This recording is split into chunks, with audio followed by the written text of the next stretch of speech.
En primera plana, Carlos Herranz. Bienvenidos a En Primera Plana, un programa de Radio Francia Internacional y de France 24. Verán, esta semana ponemos el foco en los jóvenes, en sus inquietudes, en los problemas que tienen la juventud de América Latina en un contexto global incierto y volátil. Para ello nos acompañan 4 invitados en este estudio que ya les presento. Paola Martínez, periodista independiente, bienvenida. Hola Carlos, gracias por la invitación. Denis Merken, sociólogo y profesor de la Universidad Sorbonne Nouvelle. Bienvenido, Denis. Muchísimas gracias. Guillaume Ascari, periodista independiente especializado en América Latina, bienvenido. Hola, Carlos. Y David Durán, él es abogado franco-colombiano especializado en Derecho y Ética de los Negocios. Bienvenido, David. Gracias, Carlos.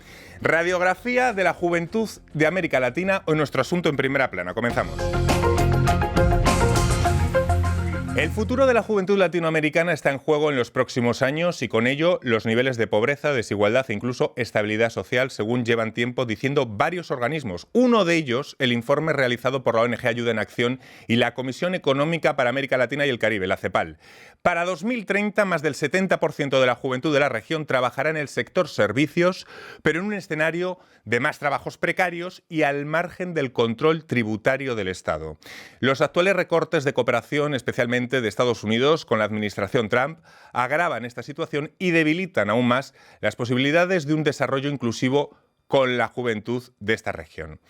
¿Qué está fallando en América Latina para que no solo no se consiga frenar la brecha social, sino que además esté agravando? Repasemos lo que dice la prensa. El País, Tribuna de Honduras. En la informalidad, el 50% de los jóvenes que trabajan. El Universal de México pone el acento en un problema aún mayor. Matan o desaparecen 46 jóvenes al día, dice el rotativo, que la precariedad y la falta de acceso a la educación acrecientan la vulnerabilidad. El portal Global Voices ataca en este artículo otro problema, el de la vivienda, y se hace eco de una investigación llamada ¿Dónde vamos a vivir?, que concluye que desde hace décadas gobiernos de la región intentan solventar el problema, pero con proyectos que suelen centrarse en vivienda nueva y solo brindan apoyo a personas con trabajo fijo. Bueno, vivienda, precariedad laboral, vulnerabilidad ante la violencia. Les pregunto a los 4, ¿qué está fallando en América Latina para que se esté agravando la brecha social y, por tanto, se nublen las expectativas de los jóvenes? Paola. Yo pienso que la lista es larga, pero al mismo tiempo sí podemos buscar una suerte de homogeneidad continental, sí, porque cada país... ¿Podemos ejemplificar o podemos dar trazos comunes? Yo pienso, para mí, yo pienso que hay una desigualdad que es estructural en América Latina, que existe desde hace muchísimos años, no solamente una cosa de ahora del siglo XX, sino que también se veía a finales del siglo XX, digamos, no siglo XXI, y eso hace que existe una suerte de determinismo social en muchos países, donde los jóvenes, por ejemplo, si vienes de una familia que es desfavorizada, tienes pocas oportunidades de salir adelante y te queda una suerte de estagnación social. Yo pienso que a pesar de que han habido luces, digamos, de esperanza en algunos gobiernos, en Chile principalmente con la llegada de Boric al poder hace un par de años atrás, donde la gente ve a Boric como un mesías absoluto que va a salvar y que va a dar oportunidades a todo el mundo, y sin embargo la estructura del país, ese sistema neoliberal que es ultra presente en Chile y en otros países también de América Latina, hace que hoy día las oportunidades son cada día más escuetas, digamos, mucho más difíciles de alcanzar y sobre todo de armar proyectos de vida para la juventud. Luego vamos a profundizar y además hay otra percha de actualidad, digamos, para tratar esto, que son los 5 años que se cumplen del estallido social. Luego te voy a preguntar, Paola, por esa generación que ha pasado con ella. Denis, ¿qué está fallando en América Latina a los jóvenes? Sin duda la desigualdad es un problema muy importante porque hace ya medio siglo que América Latina es el continente más desigual del planeta y eso se agrava, se ha agravado, no ha disminuido, entonces no es el continente más pobre del globo, es el continente más desigual. Quiere decir que hay mucha gente con muchísimo dinero en América Latina y esto afecta a las esperanzas de los jóvenes, porque no hay posibilidad de cohesión social con tales niveles de desigualdad. Para que tengamos una idea, la brecha entre, digamos, esa línea que corta los 10% más ricos y más pobres en las sociedades que tanto utilizamos, en Francia es de un poco más de 4, no llega a 5. En un país como Argentina, que no es el país en peor situación del continente, es superior a 30. Entonces, claro. esto nos da un índice. Pero hay otro problema también muy importante que es común al continente y que es la bancarrota del Estado, ¿no? Las instituciones públicas desde la policía a la educación o a la salud, por no nombrar sino esos tres fundamentales pilares, están en bancarrota. Y entonces eso también significa una ruptura muy grande de las proyecciones hacia el futuro de los jóvenes, porque no tienen bases institucionales sobre las que pisar y sobre las que proyectarse en un mediano plazo. Hay en este momento en América Latina, de parte de los jóvenes, una rebelión contra las instituciones que es de alguna manera muy perniciosa. Es lo contrario de lo que ocurría cuando la rebelión juvenil era portada, llevada por ideales de izquierda o ideales cristianos, ¿no? En donde esos ideales tenían confianza en las instituciones y tenían proyectos de desarrollo institucional. No es el caso hoy. Y yo imagino que, claro, cuando el Estado falla, cuando las instituciones no están ahí, otros ocupan ese espacio. Luego vamos a hablar de ello también. Guillaume, ¿qué les está fallando en América Latina a los jóvenes? Bueno, los jóvenes, cuando hablamos de los jóvenes, hablamos de 165 millones de personas, como el 25%, que por la mayoría y muchos durante esos últimos años vivieron también en situación de dificultad social, pero también trabajaron en la informalidad. Y creo que eso es un tema muy importante para entender, bueno, las realidades al dentro de los países, que sean en los 33 y al dentro, en la región, pero también al dentro de los países, son bien diferentes de parte, por ejemplo, que sea en la selva, que sea en la costa, si miramos en Sudamérica. Pero la informalidad y el rechazo hacia las políticas, la inestabilidad política, creo que son dos cosas muy, muy interesantes de rescatar para entender un poco lo que está pasando. David. La falta de respuestas estructurales a problemas estructurales hace que ser joven en América Latina hoy en día sea particularmente difícil. Una persona joven en América Latina tiene que enfrentarse a tomar decisiones que pueden ser de vida o muerte y que en otros lugares del mundo pueden ser triviales. Sí. Por ejemplo, seguir estudiando, ¿a qué costo? Que mi familia deje de comer, una boca más que alimentar que no traiga recursos al hogar, habiendo estudiado, o en el momento de escoger una carrera, estudiar algo que sea productivo, que me entregue los medios necesarios para subsistir, o una carrera que me apasione realmente. Y una vez terminados los estudios superiores, trabajar en lo que salga, en la informalidad muchas veces, como lo evocábamos hace un momento, o hacer parte o quedar desempleado mientras se encuentra un empleo formal. Y emprender tampoco es una solución para los jóvenes en América Latina. Como bien se evocaba, emprender implica una confianza que no existe en las instituciones, a tal punto que muchas veces emprender también es una actividad de vida o muerte cuando actores ilegales empiezan a reclamar extorsiones. Entonces, si hay un sentimiento que define la sensación de la juventud en América Latina, es una frustración existencial. Muy interesante, me he quedado pensando, como algunas decisiones que a lo mejor pueden tomar jóvenes europeos se dan por sentadas, cuando en América Latina esas decisiones pueden llegar a ser una cuestión de vida o muerte o que te hipoteque toda la vida. Se cumplen 5 años de un estallido social. Fue en Chile, pero también en otros países, también en Lima, en Bogotá. Alzaron la voz. ¿Qué ha pasado? Luego llegó la pandemia. ¿Qué ha pasado con aquella generación del estallido social en Chile hace 5 años? Lo interesante del estallido social, sobre todo hay que señalar acá que fueron los jóvenes que lo iniciaron en Chile. Fueron los estudiantes secundarios que saltan el torniquete del metro y lanzan esta bomba, digamos, absoluta, donde fue fundamental para Chile de poder reclamar y pedir una vida digna. Puede parecer anodino decir queremos una vida digna, pero fue el leitmotiv durante esos meses y meses de protesta. Los jóvenes hoy día, y lo que yo decía anteriormente, durante ese proceso de estallido social, de hecho su nombre lo indica, la juventud chilena fue la que estuvo en primera línea todo el tiempo protestando en la calle, reivindicando cosas que a veces los viejos, como uno, digamos, de otras generaciones, no estaban, ni siquiera existía una suerte de letargo en Chile que era bastante pesado al mismo tiempo, y fueron los jóvenes que lo despertaron. Y al mismo tiempo, al despertar ese estallido social, digamos, y portar y llevar con ellos esas reivindicaciones sociales, hacía que lo que esperaban de que saliera el resultado de ese estallido social era con una tremenda alta expectativa.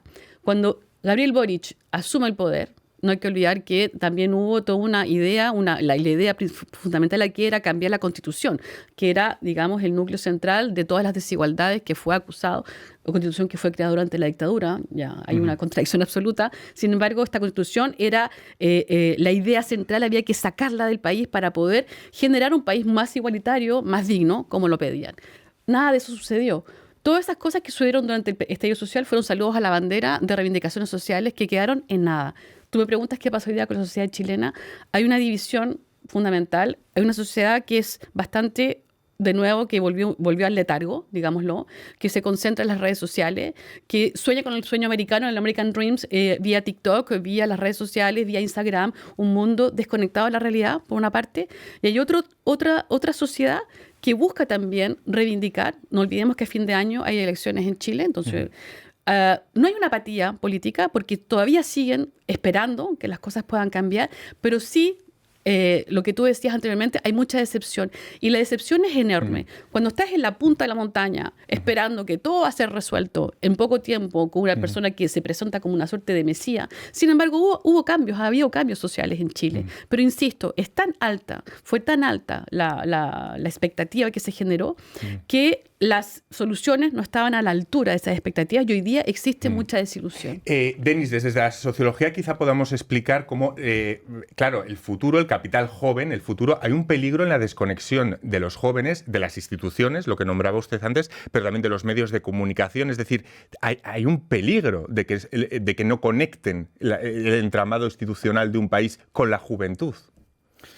Porque las sociedades locales no ofrecen posibilidades de proyección hacia el futuro para la mayor parte de ellos y algunas de las nuevas tecnologías y de las nuevas formas de comunicación brindan puntos de apoyo inmediato que son a los cuales la gente puede asirse, puede aferrarse para poder avanzar, ¿no? Luego, cuando hablamos de juventud, hay profundísimas divisiones y muchas rupturas, no solo entre países diversos, sino, por ejemplo, pensemos que uno de los movimientos de rebelión juvenil más importantes del continente recientes fue el movimiento de las muchachas. Los movimientos feministas juveniles en Chile, en Argentina, en México, en muchos países, tuvieron un empuje progresista que incluso tuvo repercusiones mucho más allá de los países y del continente. Fue un soplo de aire fresco para una buena parte de Occidente, lo que trajeron esas muchachas en América Latina. Hoy hay otra forma de rebelión de jóvenes, más bien masculina, que se expresa en el voto hacia presidentes como Milei, por ejemplo. Eso también es una forma de rebelión, que no tiene la forma de una salida a la calle a protestar, pero que se manifiesta como una crítica muy potente del personal político en su conjunto, que pide ruptura, hay un conjunto de jóvenes que a través de distintas maneras están diciendo: basta, esto no puede ser así, rompamos. Y eso también se expresa como una crítica a los medios de comunicación. Por eso la idea de casta de Milei, que curiosamente en Europa la reivindicó en su momento una parte de la izquierda europea, ¿no? Podemos en España, la France Insoumise aquí, hablaban de la casta. Bueno, ese sentimiento lo toma una parte de la extrema derecha. También ocurrió en Brasil con Bolsonaro, ¿no? Muy interesante. De hecho, Guillaume acaba de llegar de Argentina. Le voy a preguntar por esto que nos está comentando Denis, también por las ayudas de Estados Unidos, cómo puede afectar. Va a ser a vuelta de pausa. Hasta ahora.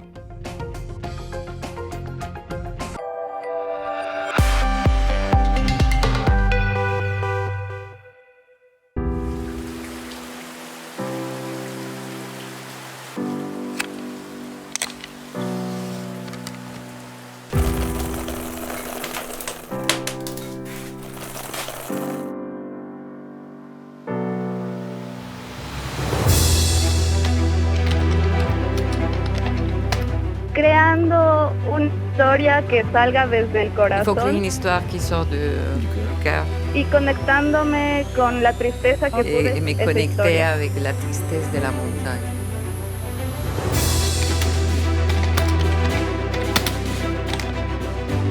Na kurti siena ngam tue chandru tuang.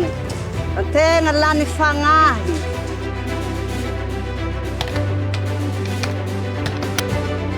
Tawari.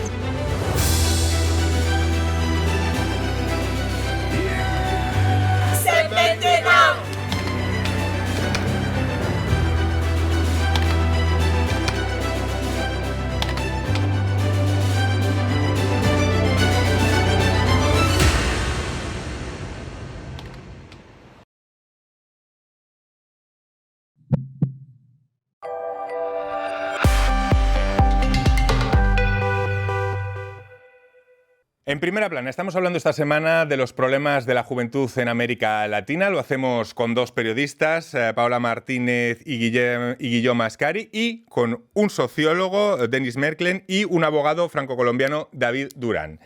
Bueno, somos 5 jóvenes haciendo una radiografía, Paula se ríe, de los problemas de la juventud en América Latina. Bueno, el American First ha puesto en pausa numerosos programas sociales cuando hasta ahora este país contribuía al 40% de toda la ayuda internacional. Si ya había preocupación de antes de los recortes, no sé si este nuevo panorama puede generar una crisis social con los jóvenes en varios países de la región. Hay países muy afectados por esto, como por ejemplo Guatemala, Guillaume o David. Colombia también, ¿no? Por supuesto, el rol de la ayuda americana indirecta, sobre todo en proyectos ligados al posconflicto y a la implementación del acuerdo de paz, tenía proyectos muy interesantes que buscaban a incluir estos jóvenes que hacían parte de grupos armados ilegales e incorporarlos a la vida civil. Territorios de Paz era uno de esos proyectos FARO que eran financiados por las agencias de ayuda norteamericanas y que en este momento se encuentran en problemas. Y no hay soluciones a corto plazo, puesto que finalmente, en teoría, es el Estado quien debería suplir ese tipo de necesidades, y en la práctica eran estos otros actores quienes ayudaban a implementar estos programas. Entonces el panorama para estos jóvenes reinsertados a la sociedad civil es bastante oscuro en los meses venideros. Guillaume, conectando con lo que antes decía Denis, acabas de llegar de Argentina, estás elaborando un documental sobre Milei. ¿Cómo has percibido la juventud? Me contabas antes fuera de antena, esa polarización que te has encontrado con los jóvenes de allí, ¿no? Hay una polarización muy fuerte en medio de un debate político que es violento. O sea, en Argentina hay que rescatar esa parte, pero sobre todo hay una esperanza. Eso es muy importante, con una voluntad de capacitación, de encontrar un empleo. O sea, no encontré en las protestas de jóvenes que estaban en contra de Milei como gente que apoyaba a Milei, gente que se decía, yo voy a huir del país. Pero encontré gente que se decía, hay una esperanza, hay un choque, hay que hacer recorte. Y tenemos una política que quizás está complicado a entender por qué tenemos que hacer tanto recorte y todo y demás, pero hay que hacerlo para salvar la sociedad. Entonces encontré bastante personas que digamos, estaban en las protestas, pero al mismo tiempo tienen una esperanza. Se agarran a esa esperanza. Una esperanza que a lo mejor ya no tienen los jóvenes chilenos que hace 5 años salieron a la calle. Paola, ¿se podrían repetir ahora mismo el estallido social que hace 5 años vivió Chile? ¿Hay condiciones ahora para que eso se pudiera volver a repetir o algo ha cambiado? No lo creo. Honestamente no lo creo, por lo que yo decía anteriormente. Las expectativas fueron la decepción es tan grande hoy día que, de hecho, hay unos estudios que dicen que el colectivismo que se dio de manera bastante exponencial durante las protestas del estallido social, hoy día se volvió como una suerte de individualismo más pragmático. Quiere decir que los jóvenes volvieron un poco a mirarse el ombligo y a tratar de sobrevivir. No olvidemos algo que hay que tratar acá, también es el desempleo. El desempleo en América Latina es enorme. En Chile, los jóvenes, 16% de los jóvenes están desempleados, entre el 16 y el 20%, y la informalidad también, que es un denominador común, digamos, en América Latina también forma parte de ese sentimiento. Yo quiero decir que a pesar de que hay un panorama que es bastante oscuro, según lo que estamos pintando hoy día, hay alguna fuerza de esta juventud divino tesoro, como decía Luca Prodan en su canción, que invita a arreglárselas como se pueda, digamos. Y yo pienso que esa es la fuerza también de los jóvenes en Latinoamérica, que a pesar de que hay ayudas que se cortan con Estados Unidos, que hay países, como tú también lo mencionabas, que no dan muchas expectativas o que ayudan poco a la juventud, se habla poco en los medios de la juventud, yo pienso que los jóvenes hoy día, independiente de esas cifras que son un poco en rojo, negativa y que nos alertan de una situación que es preocupante, hay que decirlo, que donde el futuro no es muy esperanzador, Sin embargo, hay alternativa y se las arreglan como pueden. Tratan de buscar el sistema D, como se dice en francés, ¿no? De ser emprendedores a su manera, de vivir en la informalidad, de poder vivir, de poder subsistir y sobre todo lo que tú me preguntabas, generar tal vez espacios de interacción. Las feministas son fundamentales en el movimiento en América Latina. En Chile han sido determinantes justamente para movilizar las masas. Y tal vez, yo pienso, ahora con las elecciones que se avecinan, reclamarle a estos gobiernos que siempre hacen oídos sordos a las reivindicaciones sociales, ¿dónde está una deuda? ¿Dónde está? O sea, por favor. Crear espacios de escucha. En Colombia la sensación generalizada es que no son escuchados ni los jóvenes, ni las feministas, ni la población diversa. La falta de escucha de gobiernos, como ocurrió igual en Chile, en Colombia, un gobierno que se presenta como un gobierno del cambio, parece que también se hace oídos sordos ante este tipo de reivindicaciones y la participación de los jóvenes frente a los problemas que son los suyos es fundamental.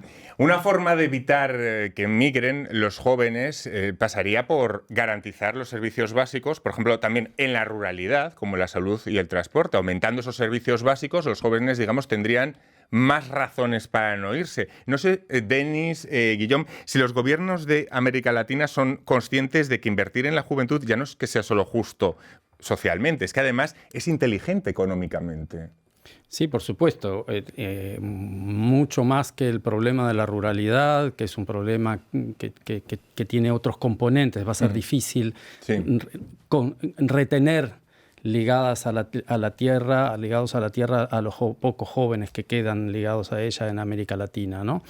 Pero ahí hay un talón de Aquiles mucho más fuerte y mucho más duro, que fue mencionado antes, que es el de la informalidad. La informalidad es un eufemismo espantoso, que no deberíamos emplear más.